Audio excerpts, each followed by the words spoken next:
Hello everyone and welcome, I'm Kev, and today we're going to be counting down the top 10 Spartan 2s in Halo lore. This list is from my own personal opinion, and I have ranked these Spartans according to what I believe is their killing ability. So obviously, I feel as if some are going to rank higher than others in my own personal opinion for what I think is more important, because some Spartans are specialists in certain areas of combat, which I think would be more useful and allow them to be better than other Spartans.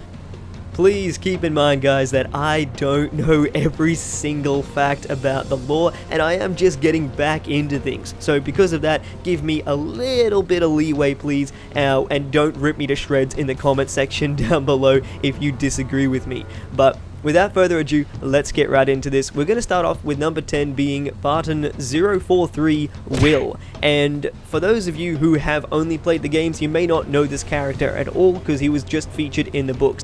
He was mentioned in the Fall of Reach, however, he mostly was present for the Ghosts of Onyx book. And look, he did end up dying, which is unfortunate, but he did die in a very badass way. This guy, this absolute mad lad, decides to say, you know what, I see that pair of hunters there that are trying to kill Kelly.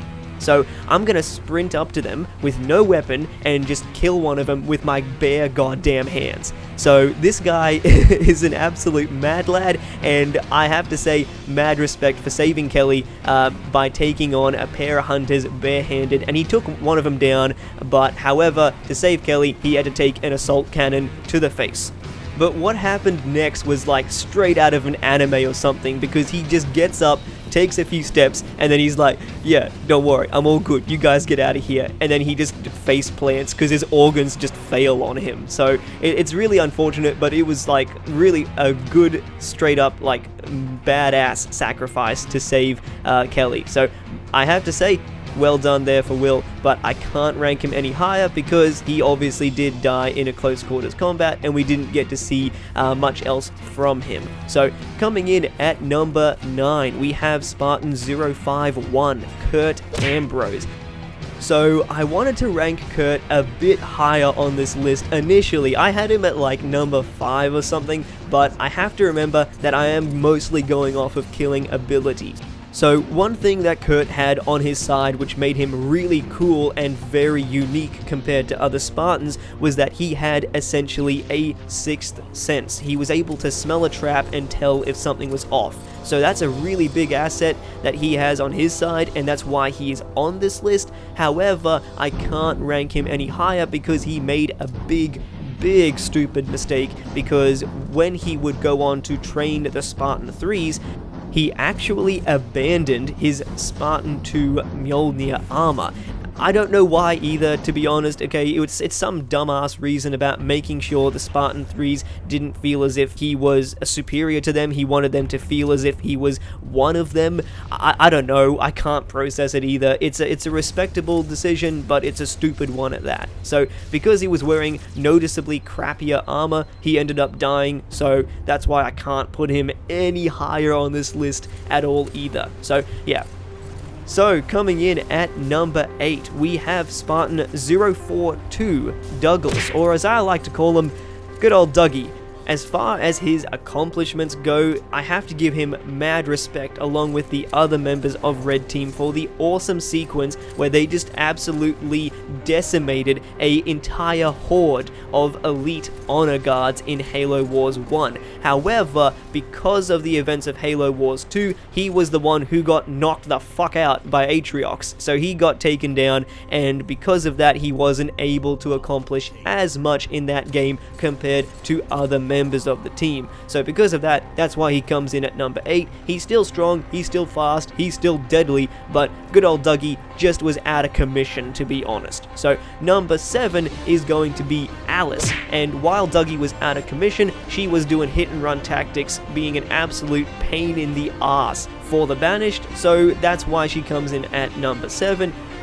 Coming in at number 6, we have our main man, Jerome. My boy, he is that strong, stoic character. Everything he does just echoes like a little version of the Chief himself. So I really do like him a hell of a lot. And I mean, look, maybe he doesn't talk a whole lot, but that's because... Whoa, you've been busy? So yeah, his hobbies include being an overall badass, killing any enemy that has a heartbeat, and anything that's dumb enough to take him on.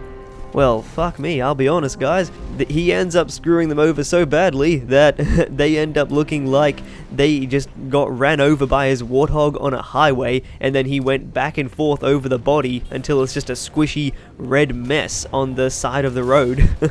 That's what all the bodies look like when he's done with them. However, he just does not rank up as highly in my opinion as number 5, who is Sam, one of the biggest boys you'll ever see. So putting Sam as number 5 on this list is probably the most controversial choice I've made, because the thing is that even though he's the biggest boy around, he's a foot taller than every other Spartan, and he is undoubtedly the strongest Spartan alive. Well, he's not alive anymore because he sacrificed himself to save the Chief. Just when the Chief and the rest of Blue Team was on one of their first missions versing the Covenant, he actually took a plasma pistol that was overcharged right to the chest before they had energy shields. So obviously it's just left a freaking crater in his chest, and he's just sitting there like, yeah, alright, so I'm gonna die, but it's all good, don't worry. I'm gonna finish this off and destroy everything that's left here on this Covenant ship. You guys just head off and just complete the mission. So yeah, don't worry, I got this.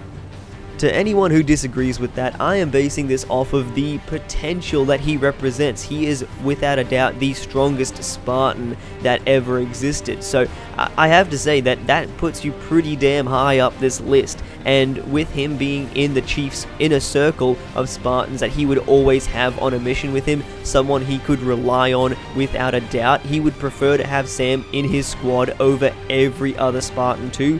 So I guess that says a lot to how good he really was. Coming in at number 4 on our list, we have Spartan 058, Linda, and she has this innate ability inside of her which allows her to reach out and touch someone.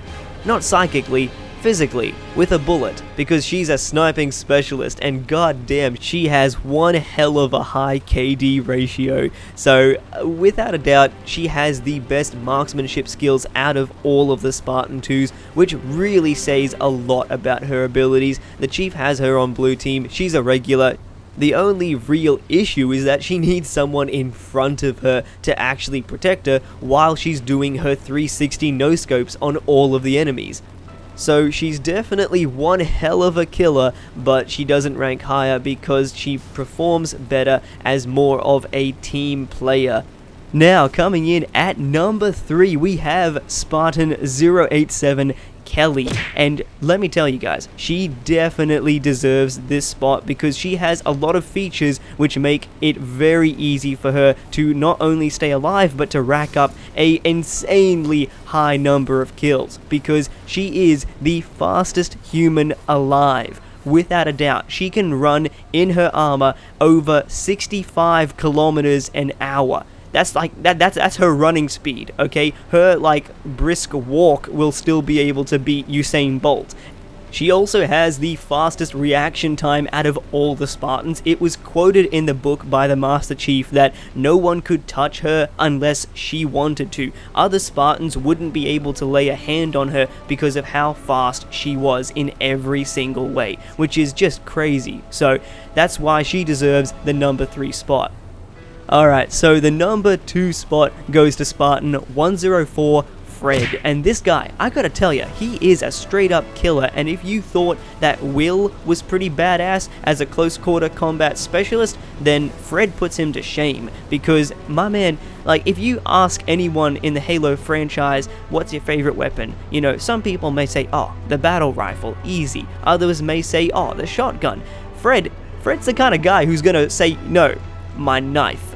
He's the Colonel from Battlefield Friends who has the bipod on his knife to help stabilize it. I also gotta say, I don't know why, but he chose to come in second place throughout all of the Spartan training. Whenever there was any kind of race or event or some kind of competition, which was basically every day, he would give it up to the chief in a lot of events. So I don't know why, but he chose to come in second, and the chief knew it. And he does technically outrank the chief, and I have to say, because he's a solid bloke, he actually gives up the command of blue team to the chief whenever they're around. So mad respect to Fred, and that's why he comes in at number 2. Number 1, easy, my boys. It's the chief, 100%. I don't know if anyone ever thought it was going to be something else. Bang, done. I don't need to explain anything. Video over. There's not much else to say. I mean, just look at him. He's just insane. He's a god. So yeah. I hope you all enjoy this video. I am actually not going to bother explaining when it comes to the chief, but if you do want to see more videos like this, then please let me know. Or if you have any other ideas for a top 5, top 10 sort of video for the Halo series, I'd love to hear it. So I've been Giv, and I'll see you all on the next video.